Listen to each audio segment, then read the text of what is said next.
Six ways that you can fall for a scam. And you might be thinking, I don't even want to watch this video because I will never fall for a scam. But let me tell you a story on why you might be overestimating why you think you can never fall for a scam. Back in 1995, there was a man named MacArthur Wheeler. He decided to rob two banks. And he said, you know what? I'm not even going to use a mask. I got something for him. I'm going to put lemon juice all over my face. And I'm going to walk in and I'm going to rob the bank. And the lemon juice is going to hide my face from the cameras. When I heard the story, I immediately thought, what about the people? The teller can see your face. It's going to be shinier than a mother, but they still going to be able to see your face. So anyway, he walked up in there, robbed the banks.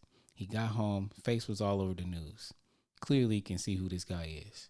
So when the police came and arrested him at his house, he said, man, but I wore the juice, man. I wore the freaking juice. How did the camera see me? And so he overestimated his value. And that's called the Dunning effect.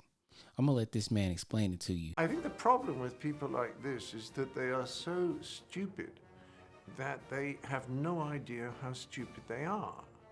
You see, if you're very, very stupid, how can you possibly realize that you're very, very stupid? You'd have to be relatively intelligent to realize how stupid you are.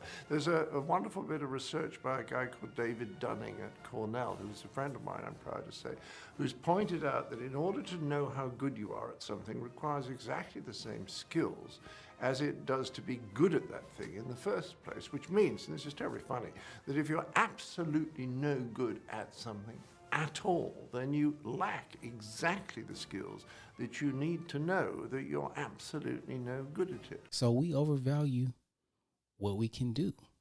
So you might be overvaluing the fact that you can't fall for a scam. And one of the first things that happens to make you fall for a scam is liking. If you like someone, you're more susceptible to saying yes to their requests. And things that people do to get you to like them are finding common ground with you. So somebody might say, oh, you like the Blazers? You like the Portland Trail Blazers? I like the Blazers too, man. They're one of my favorite teams. Dame Lillard, man, Logo Lillard, he be shooting from deep. Now y'all got something in common. Y'all not strangers so much no more now. Or you might be attracted to them physically. You know, they might put somebody in front of you. They know what you like. You might say, oh man, this person, I'm physically attracted to them. So you like them off that. And they can hit you with flattery. They might say, give you compliments. Even though you might think, it don't work on me. Somebody give you a compliment, you always, mostly you be like, yeah, you be happy, or you say thankful, right? So the second way people can hit you with the scam is authority. And authority is, you should listen to me because that's what it means. So it's like, you should listen to what I say because I got all these accomplishments and you want these things that I have. And so like when you go to the doctors, right? The doctor's like, I'm an MD. I went to school for 12 years, however long. I got a degree from this school. I know what I'm talking about. Listen to me. I had my doctor tell me that one time. I said, hey man, I went to the pharmacist and they told me you prescribed me the wrong medicine. And he said, man, I am a doctor. I know what I'm talking about. Just tell them people to shut up and fill the medication. And I'm like, okay, well, I was like, he is a doctor. They're not a doctor. So I'm going to believe him over them. And he used his authority to persuade me to get the medicine. And that's what scammers do. They use their fake authority, or maybe they do have real authority to get you to do something, to persuade you. Take the Ty Lopez Here in My Garage video, right? What did he do? First off, he in the garage, he holding his phone up. He said, I'm sitting here in my garage. There's a Lambo behind me. Why did he show that? He showed that Lambo because he know a lot of people want that. And so he's like, if you listen to me and what I'm saying, you can have one of these too. He gotta convince you to listen to him. he gotta reel you in some kind of way. So that's how they get you. They gotta reel you in with that authority. Social proof. If you confused about something and these people got social proof reviews, so they got reviews of stuff. When you look at stuff on Google, right? You want to go to a restaurant, you want to eat.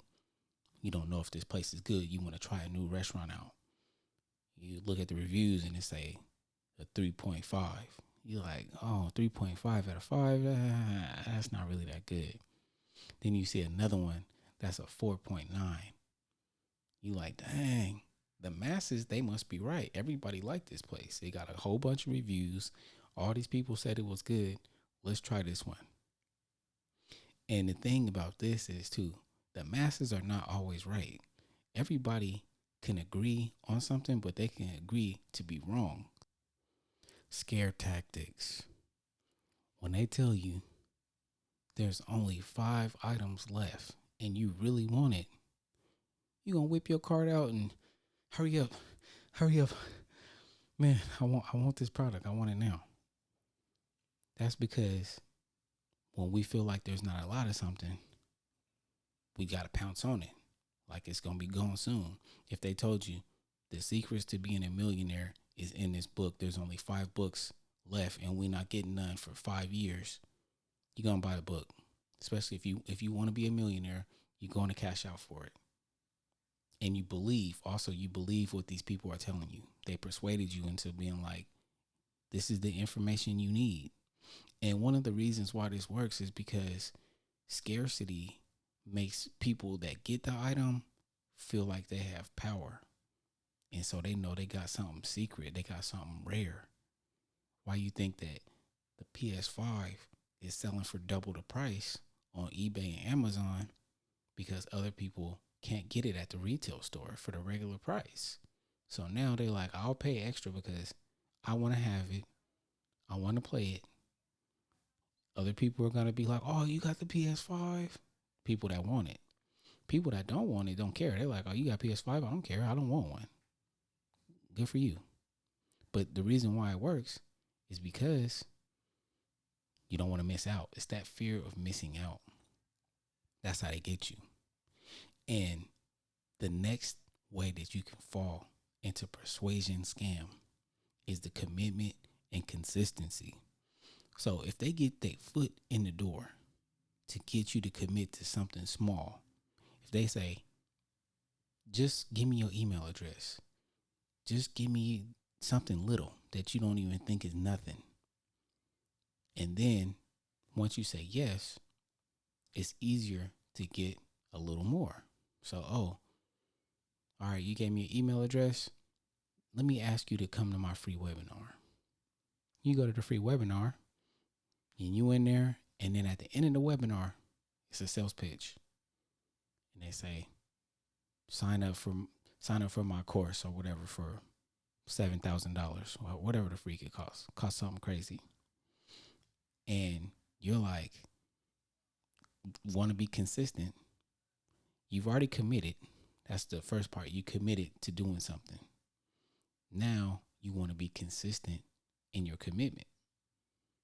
And it's kind of like this little story I heard about toys. So parents, they tell their kid, I'm going to get you this toy. They committed. So now the parent and the child are anticipating getting this toy. You go to the store and the toy is sold out. You say, oh, crap. Well, I'm already here at the store. I got to try to make up for something. I got to try to get them something. So I'm going to get them some toys. You get them something different. Not exactly what you said you was going to get, but you got something for them. Now, when a couple months down the line, when that store restock, your kid going to be like, hey, that toy is back in the store. You said you was going to get it. Oh, I did say I was going to get that, right? Okay, let me go get that for you. They got you. They got you twice. They got you to buy stuff that you didn't even want to get. That's the small commitment. Then they say, oh, this is what you really want. This is what we wanted to sell you anyway, but we wanted to hit you with this little stuff first too, so we can get more money out of you. And that's how it works. That's how the commitment thing. So you want to be consistent on what you're doing. So they play on that. They play on that commitment and consistency. The last thing is reciprocity. And that goes back to getting something for free. You feel like you owe them now, right? So if you signed up for a webinar for free and you like, I'm learning all this free stuff, I'm getting all this stuff for free. And then when you get in the webinar and at the end they hit you with that sales pitch, you kind of feel obligated, like I just got all this good stuff for free. But what's really going on is you getting a lot of fluff. You getting a lot of fluff, and you never really learn what you really want to learn into those free webinars. There's always some. In my course, I disclose all. They don't give you everything. They got their foot in the door. When you gave them the email address, now they're gonna send you more stuff. Hopefully, in the hope that you bite. It's kind of almost like getting a free trial. Why do you think they give free trials out? I'm not saying that free trials is a scam, but it's a way to get you to commit. You go online, Amazon say, sign up for Prime, 7 days for free right now when you buy something. Okay, you sign up, and then what happens?